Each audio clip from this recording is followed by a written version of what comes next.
Hello दोस्तों, टैक्साजीन biology में आप सभी का स्वागत है। तो शुरू करें हम लोग आज का प्रैक्टिस सेट। आज के प्रैक्टिस सेट में ये 10 क्वेश्चन मैंने बहुत ही आसान से क्वेश्चंस लिए हैं और जो बहुत अच्छी तैयारी कर रहे होंगे उनके पूरे 10 आउट ऑफ 10 आने वाले हैं इस प्रैक्टिस सेट में। अगर 10 आउट ऑफ 10 नहीं भी आता है तो भी बच्चों हिम्मत ना हारे और आप बहुत अच्छा से प्रयास करें, बहुत ज़्यादा प्रैक्टिस करें, पढ़ाई करें, थॉरोली एनसीईआरटी को पढ़ें और आप देखेंगे कि आपको अच्छे मार्क्स आने लग जाएंगे। तो चलिए हम लोग शुरू करें। पहला क्वेश्चन हम लोग देखते हैं। पहला क्वेश्चन यहाँ पूछा जा रहा है, there are certain plant species which flower only once in their life span, this condition is named as.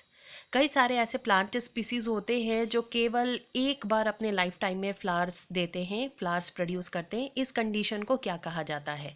Option a polygamous, option b polycarpic, option c monocarpic, option d पेरिकार्पिक।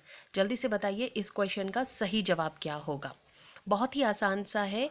आप देखेंगे कि इस क्वेश्चन का जो सही आंसर है वो है option number C monocarpic. Monocarpic, yes, monocarpic वो कंडीशन है जिसमें आप देखते हो कि कुछ सर्टेन स्पीसीज जो हैं प्लांट के, they gives flowers only once in their life span. For example bamboo, आपने बैम्बो प्लांट के बारे में पढ़ा है। Bamboo is a grass actually and it gives fruits and flowers in 50 to 100 years, okay, once in their life span. It produces large number of fruits and flowers and then died. तो आप याद रखें that condition is called monocarpic. और example हम लोगों ने देखा है एनसीईआरटी का बैम्बो। चलिए next, a child has the blood group O. जरा ध्यान से देखिएगा कि चाइल्ड का ब्लड ग्रुप ओ है। The possible genotype of his parents are. इनके पेरेंट्स का जीनोटाइप क्या हो सकता है? तो अगर किसी बच्चे का ब्लड ग्रुप ओ है तो पेरेंट का पॉसिबल जीनोटाइप क्या होगा? आप देख रहे हो, I A I B, I A I not, I O I O, I A I A, I A I B, I not, या फिर I B I not, I A I not. जल्दी से बताइए कि चाइल्ड का अगर blood group O है तो possible genotype of us parent are. ये भी बहुत ही आसान सा क्वेश्चन है। आप अगर थोड़ा सा ध्यान से इसको देखेंगे तो आप इसका आंसर तुरंत बता पाएंगे। इस क्वेश्चन का जो सही आंसर है वो है option number D, that is I B I not, I A I naught. आप देख रहे हैं कि दोनों पेरेंट्स के जीनोटाइप में आई नॉट है, तो यही एक कॉम्बिनेशन है, यहीं पर एक चांसेस बनता है कि आई नॉट एक साथ आए और ब्लड ग्रुप जो है चाइल्ड का वो ओ ग्रुप बने।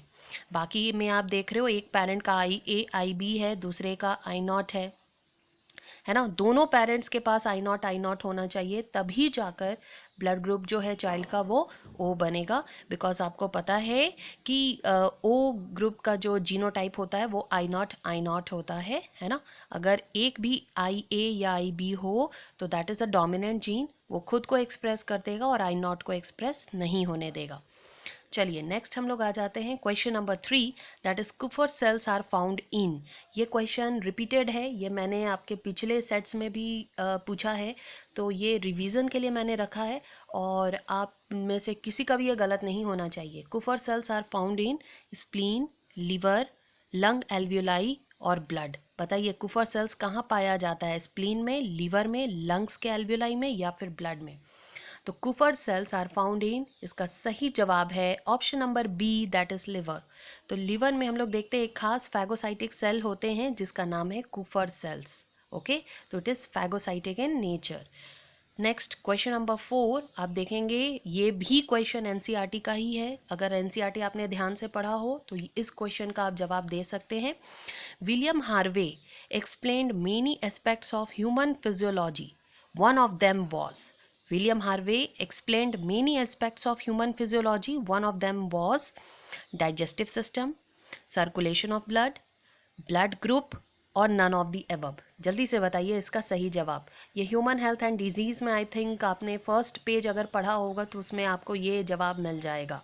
William Harvey explained many aspects of human physiology, one of them was digestive system, circulation of blood, blood group और नन ऑफ द अबव। तो इस क्वेश्चन का जो सही जवाब है वो है option number B, that is circulation of blood. Circulation of blood was, this concept was given by William Harvey.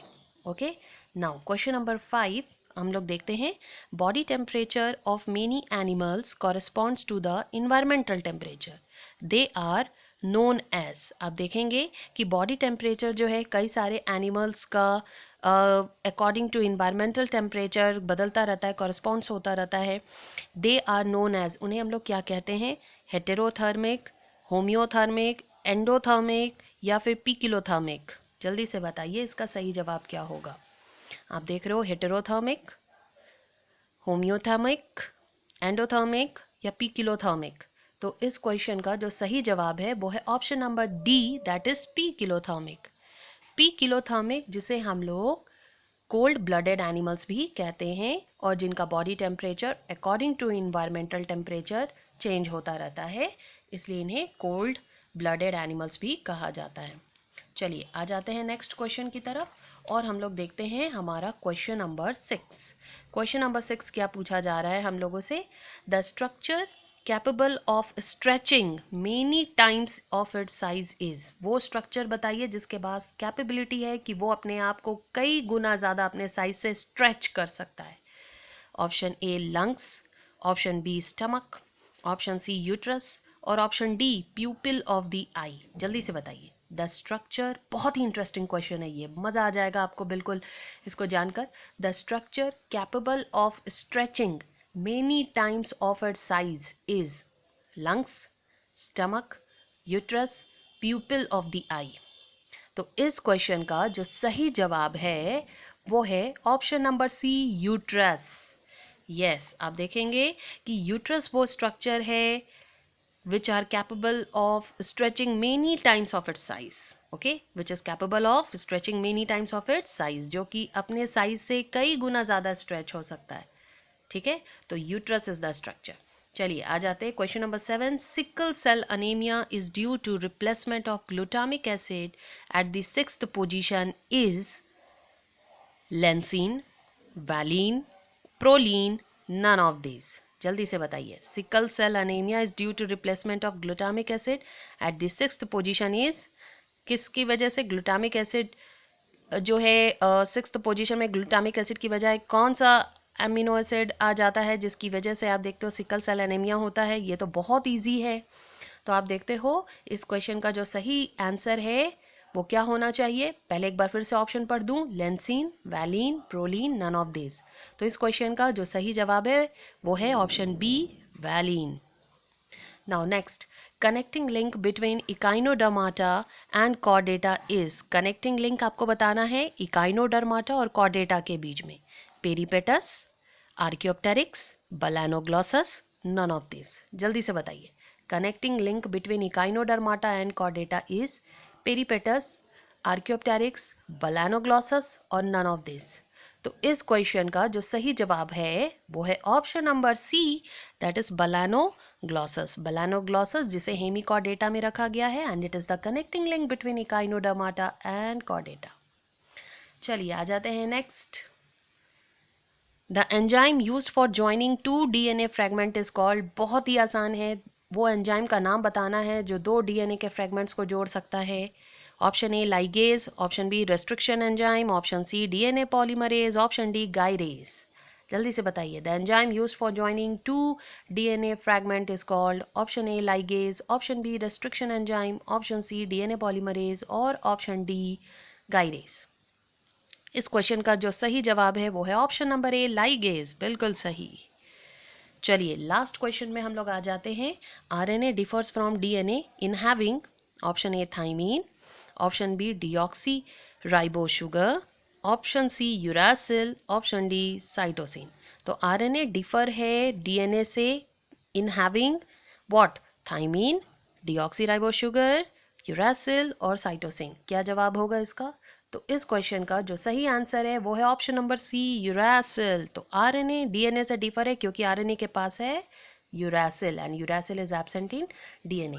तो आई होप बच्चों आज का ये सेट बहुत ही आसान सा मैंने सेलेक्ट किया था आप लोगों के लिए और इसमें आप लोगों को मैक्सिमम मार्क्स आने चाहिए, ज़्यादा से ज़्यादा अच्छे मार्क्स आने चाहिए।